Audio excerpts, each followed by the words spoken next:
Ku danna subscribe domin samun sababbin shirye-shiryen, sannan ku danna alamar ƙararrawar sanarwa domin sanar da ku sababbin shirye-shirye da zarar mun dora. Assalamu alaikum warahmatullahi ta'ala wa barakatuh. Barkanmu da haka, sannan mu sake saduwa da ku a cikin wannan shata mai albarka. Wata kotu da ke da umarnin kama wannan mai wasan barkwancin kafafen sada zumunta shagiri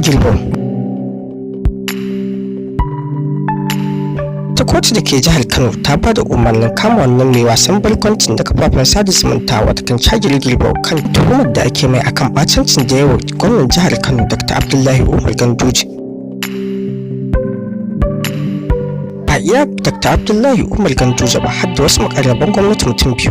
Kotu ta umarci a kai shagiri gidan gyaran hali zuwa 8 ga watan da muke ciki don a ci gaba da sauraron karar da ake masa. An kai shagiri ne gidan gyaran hali bisa tuhumar da ake masa ta bidiyon da ya yi wa Dr. Abdullahi Umar Ganduje da yake cewa a daina ce mai Mr. Man.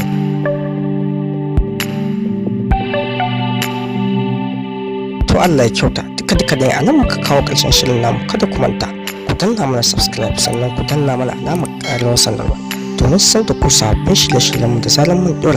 Don mun ko riga da kuma na subscribe to ku mana like ko ku kuma na kasan bidiyon. Mun gode da sauraron. Ku danna subscribe domin samun sababbin shirye-shiryenmu, sannan ku danna alamar ƙararrawar sanarwa domin sanar da ku sababbin shirye-shirye da zarar mun dora.